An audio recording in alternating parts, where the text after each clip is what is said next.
In a city that never sleeps, a clock that continues to tick, more than $10,000 per second. When it was first installed, no one was really aware of what the debt was. So the debt clock stands vigil, keeping track of the national debt. The clock was installed back in 1989 when U.S. debt was under $3 trillion. Within weeks, that number is expected to reach a debt ceiling of $14.29 trillion. Clearly, the government is borrowing too much money. Everybody knows that, and everybody accepts that. Yet, this familiar problem is being met with a recycled solution. U.S. leaders are calling for Congress to raise the debt limit, warning of an economic Armageddon otherwise. Experts say ongoing financial mismanagement by the richest country in the world is gravely tarnishing America's image as a global financial leader. If the U.S. government reaches its borrowing capacity, it would ultimately default on its debt and stop paying investors whose bonds have come due. Japan currently holds roughly $885 billion in U.S. Treasury bonds. Meanwhile, China, America's main creditor, owns $1.1 trillion. The economic landscape is causing many to conclude that Washington no longer claims supremacy over global economic issues. Just last week, the dollar fell to nearly a 15-month low against the euro. Yet day after day, the nation's debt continues to climb higher. Out of control spending and borrowing in Washington leading to a Chinese takeover of America? Well, this week, China threatening to use America's debt as a weapon against us. And we've spent $3.5 trillion since President Obama took office, and we owe the Chinese almost $800 billion. Is this reason enough for Washington to stop spending now? You fear a Chinese takeover of America? Of course there's a risk of being taken over, at least economically. You know, countries that spend too much money get taken over by countries that don't, because the stock market falls, the income falls, inflation goes up, the currency goes down, and basically the power shifts in the other hands. Are you worried about a Chinese takeover? No, there's an important reason why, because if China dumps all of its holdings en masse, that means it will really wreck its holdings. In other words, it won't get the yields it would get. It is a domestic problem because China has been robbing our jobs by cheapening its currency, keeping its currency cheap. So our goods are artificially inflated there, while their goods are deflated here in price. Bill, should we be concerned? I think we should be concerned. Here's the problem. You have a once great civilization decaying into populist consumerism in which self-indulgent voters vote themselves great programs and don't want to pay for them. It happened to Greece. It's happening to the U.S. I can't get that far. I think there's two things going on here, David, that you really need to think about. One, just how fat and stupid are we? And here, the news is not so good because our people are really getting bad messages. Now, China can very easily just bankrupt America overnight. All they've got to do is just dump the dollars and treasuries, switch to euros or any other currency. That's the end of America. People who are making money, who are helping China generate all this income that allows it to have the reserves it has. But does anyone in the Western media mention that? And American media mention that? No. They violate human rights, they jail people, they do all these ugly things. No one's denying they do a lot of what is said. But there's a very important statistic to keep in mind, which the Chinese like to bring up, which is not reported in the Western media. The U.S., that has 5% of the world's population, has 30% of the world's incarcerated population in jails. Minorities, human rights, all the global rights organizations accuse America of being the biggest violator of human rights. Chinese like to bring it up every time American politicians sit there and trying to hammer home human rights. And they go, wait a minute, what human rights? You're talking to us about Tibetans, this, that, and the other. What about blacks, Latinos, poor China, you know, Americans? You know, what is human rights when you're dealing with a country like China that is 1.5 billion population, officially, unofficially a lot more. That's a quarter of the world's population. They have raised more people out of poverty in the last 5 years than the entire population of America. And that is why when you look at China and America and what is America doing wrong, not only with China, but I don't even want to get into the Middle East or Iran and all the blowbacks and all the American misfires in foreign policy. There have been a lot of them.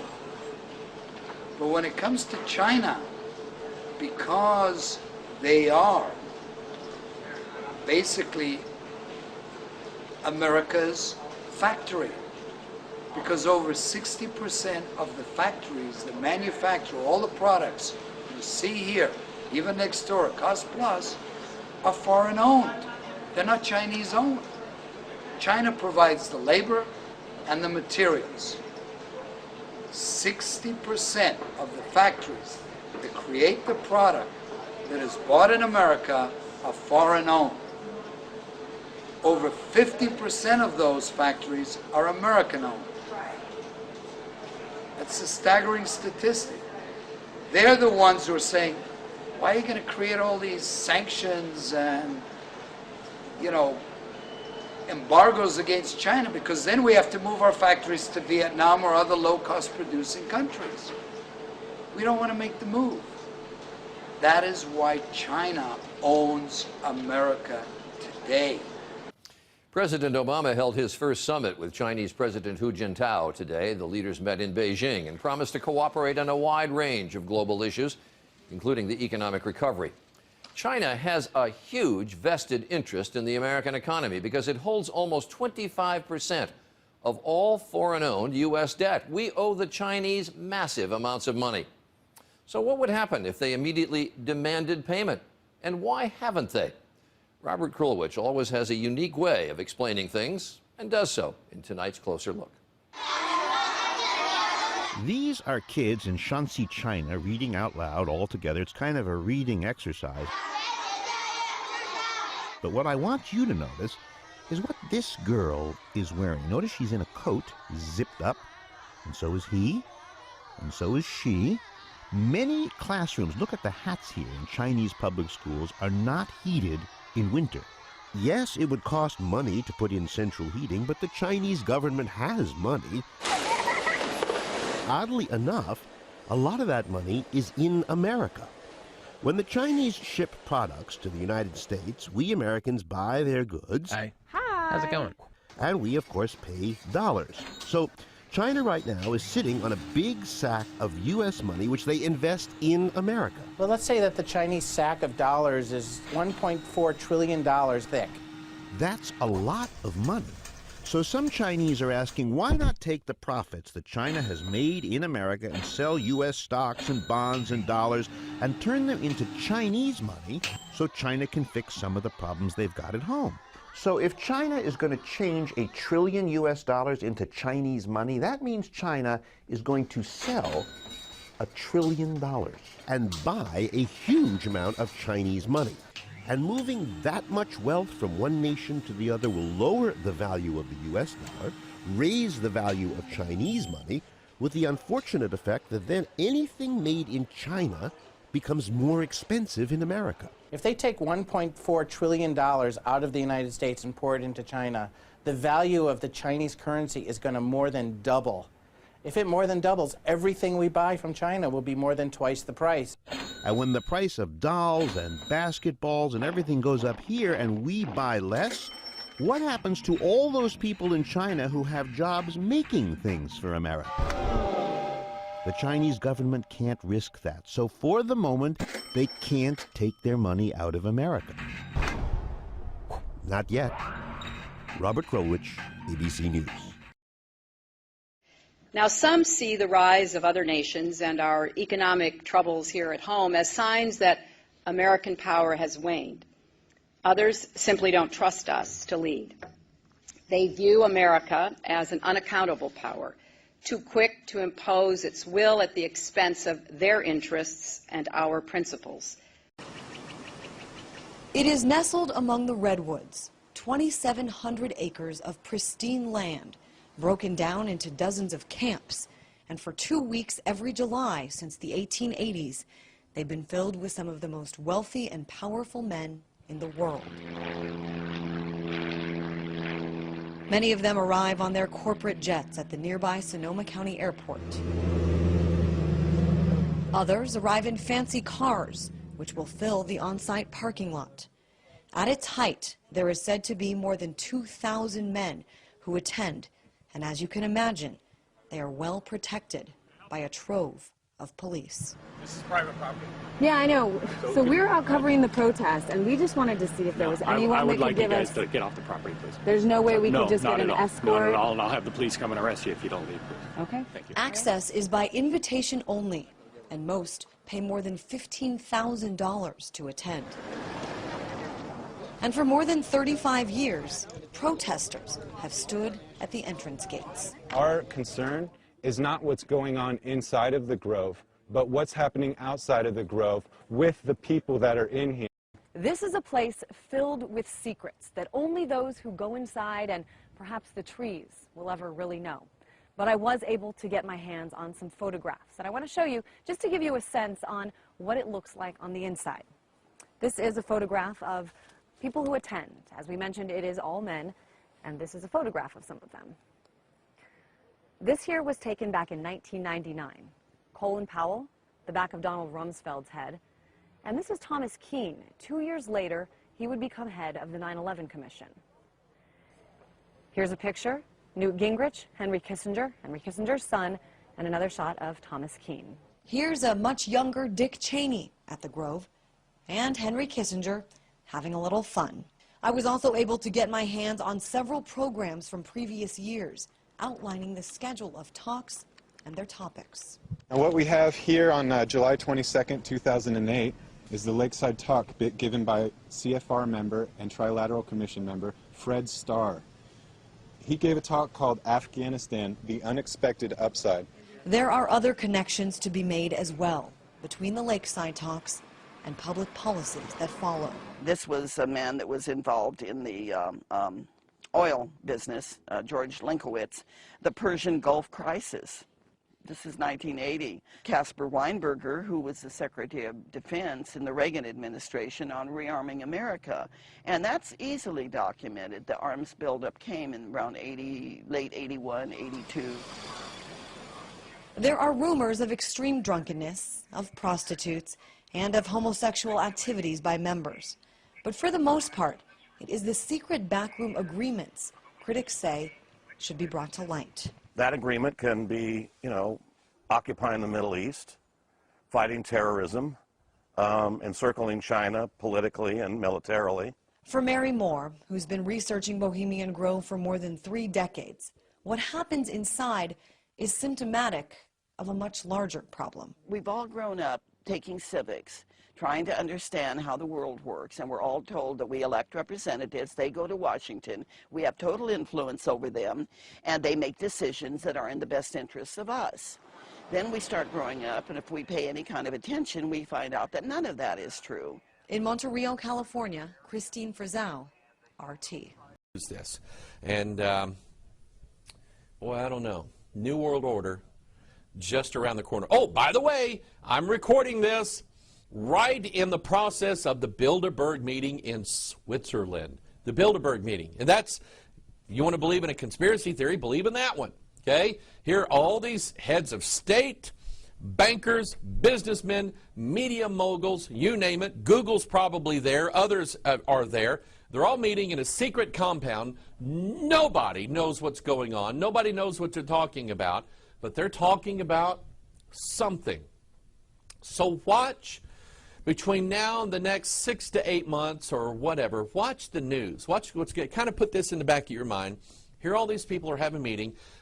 They are more than likely talking about bringing the countries closer together, consolidating the banking, monitoring the internet more, a little bit more facial recognition software everywhere. It'll probably be on your own camera at some point. Who knows? but just kind of watch for things like this, because this is the kind of stuff that gets discussed at the Bilderberg meeting. I wonder if they're talking about China. I think they should be, and I'm going to talk about China for a little bit.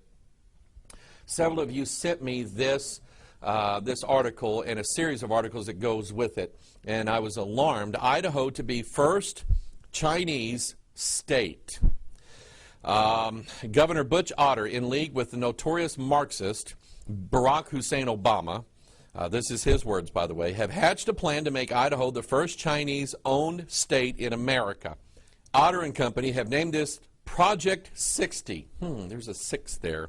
Sounds innocent enough until you realize that Otter and his minions are afraid to call it what it is: globalization of America and surrender of sovereignty. He's right on this. If it were called that, someone may want to charge Otter with sedition. Under Barack Hussein Obama, it has become increasingly difficult to do business in America unless you are from a foreign nation. Idaho, under the stewardship of Governor Butch Otter, has opened the door for a Chinese invasion wherein the sovereignty of Idaho and America will be sodomized by all parties involved. He goes on to say, Project 60 takes advantage of a federal program that grants federal program. This is something your congressman, your president, and everybody else agreed to and said, we think this is a good idea, okay?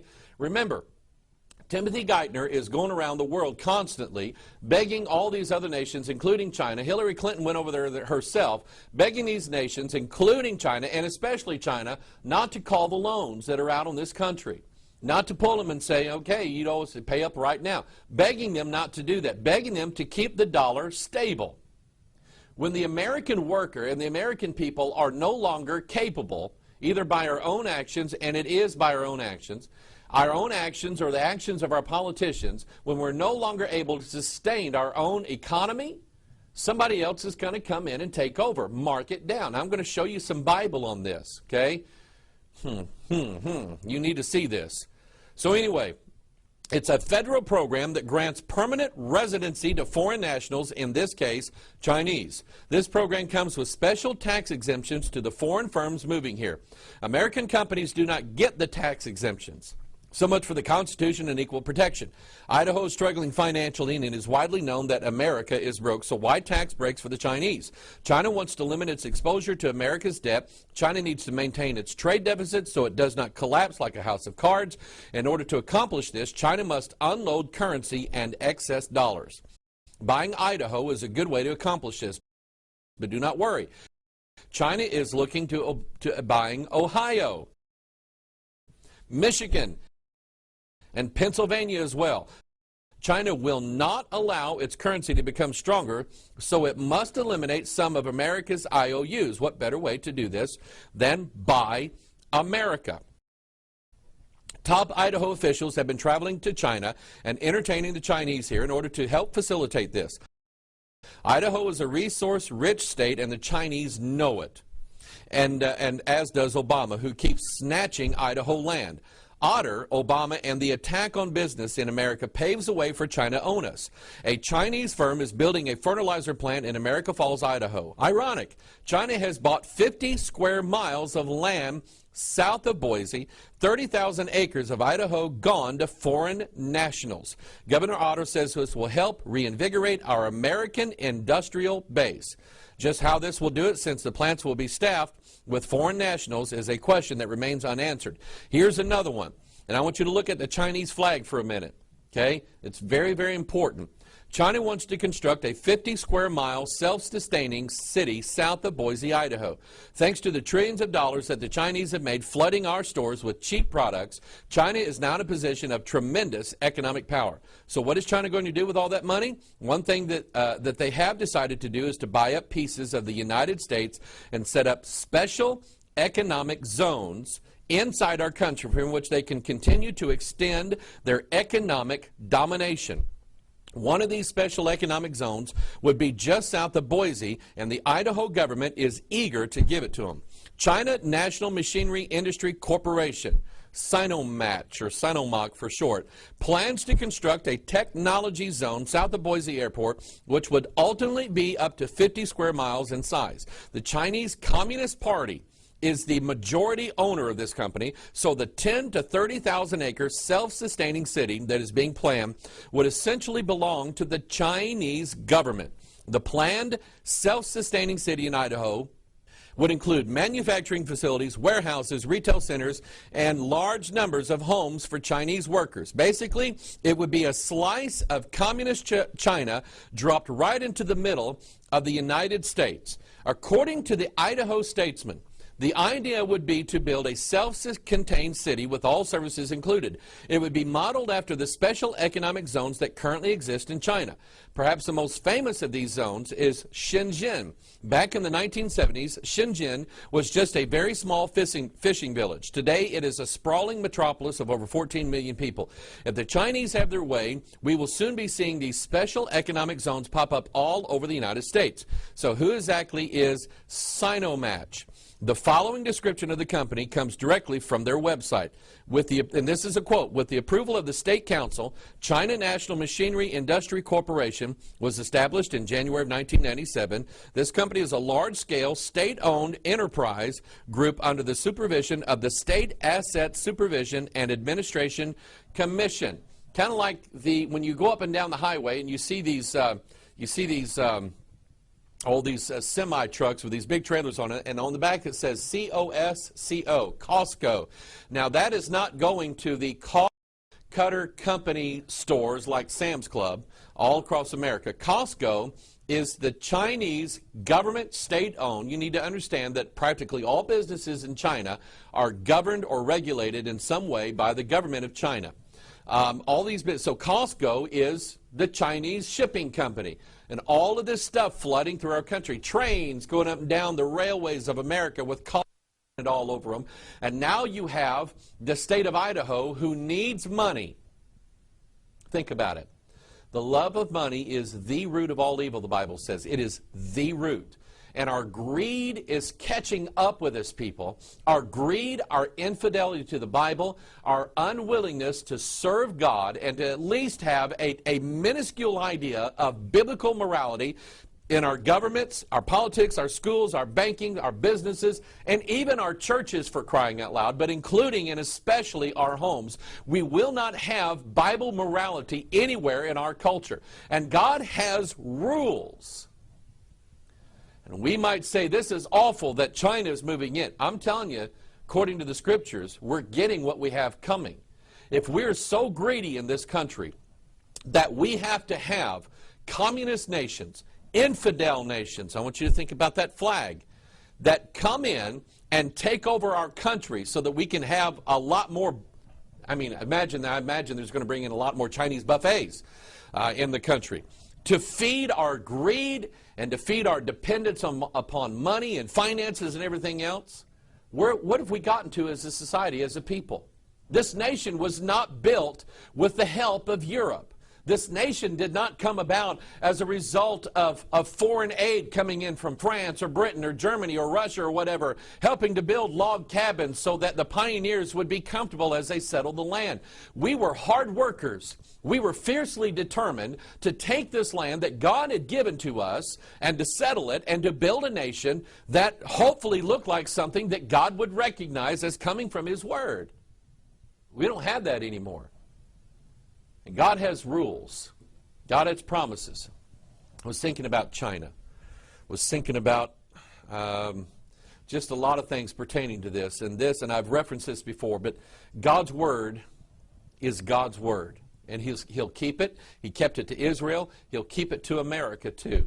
Deuteronomy 28. Deuteronomy 28 is the passage in the Bible, the chapter 28 and 29. There are others there. Just before Israel was going into the Promised Land, God said, stop right here. Okay?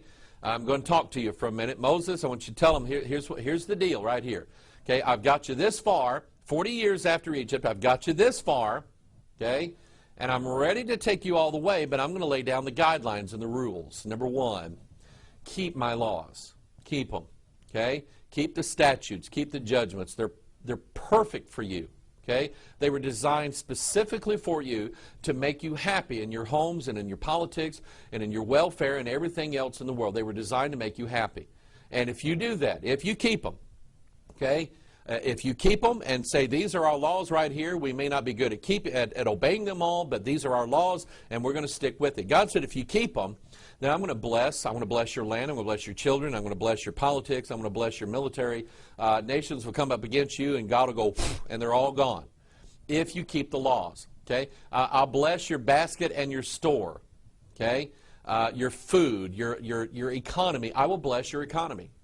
God says, you turn your back on me, here's what I'm going to do. And he lists all these things that he's going to curse. And then in verse 47, this is what God said. Because thou servest not the Lord thy God with joyfulness and with gladness of heart for the abundance of all things, therefore shalt thou serve thine enemies, which the Lord shall send against thee, in hunger and in thirst and in nakedness and in want of all things. Let's stop right here, okay? He says in hunger and in thirst and in nakedness. Okay, think about what would happen if something happened in this country and immediately the grocery stores were shut down, everything like that. What would happen in this? We would literally be starving to death, thirsting in our own land, a land that the way God created it was feeding the world. Now we can't even feed ourselves anymore. And in nakedness and in want of all things. And he shall put a yoke of iron, think about it, upon thy neck until he have destroyed thee. The Lord shall bring a nation against thee from far, from the end of the earth, as swift as the eagle flieth, a nation whose tongue thou shalt not understand. Now, I have talked about this before in the video called A Nation of Fierce Countenance, and I believe that it is the iron kingdom that Daniel referred to, that spiritual kingdom, principalities, powers, rulers of darkness, spiritual wickedness in high places. I believe that that is the ultimate of what's going to happen. But let's look at, on a practical day-to-day reality, let's look at how this applies to what's going on right now. Truly, we have a nation of fierce countenance that is coming to our land to take over. We're going to end up serving them because of our greed and our immorality in this nation, a nation whose language we don't understand. We like to look at the Chinese characters at the restaurants, but the truth of it is we don't know what they're saying. We don't know what they're talking about. We don't know what's written there. We don't know anything about that as Americans. Now, over in China, a lot of them speak English. We don't speak Chinese, and they're coming. And then God said in verse 50, a nation of fierce countenance, which shall not regard the person of the old, nor show favor to the young, and he shall eat the fruit of thy cattle and the fruit of thy land until thou be destroyed, which also shall not leave thee either corn, wine, or oil, or the increase of thy kind, or the flocks of thy sheep, until he have destroyed thee. He shall besiege thee in all thy gates, until thy high and fenced walls come down, wherein thou trustest, throughout all thy land. And he shall besiege thee in all thy gates throughout all thy land, which the Lord thy God hath given thee. Now stop for a minute. Think about this. Let's say that back in the 70s, China wanted to destroy America real bad. Come in and invade the land and take over. Okay? What was it that kept the Japanese from doing that? The Japanese wanted to do that in World War II, and one of their wise rulers said, we better not do this because there's a gun under every ear of corn in America. Everybody in America has guns, and they'll probably kill us all if we try this. And China's thinking, you know what, I think the Japanese were right there. I hate to admit it, but I think they were right. Is there some other way that maybe, just maybe, we can take over America without them shooting us? It's working. It's working. They're taking us over. We are besieged in our gates. Our high and fenced walls are coming down. The trade.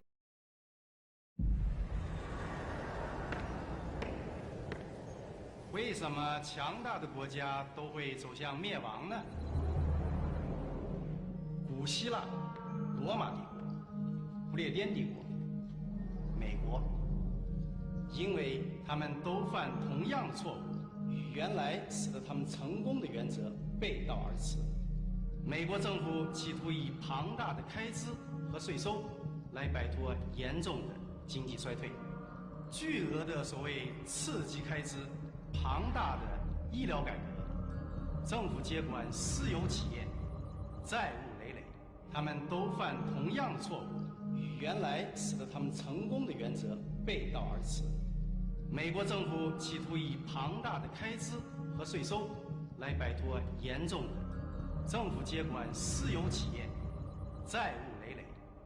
当然，我们是他们的大债主。现在他们都得给我们干活。You can change the future to stop the spending that is bankrupting America.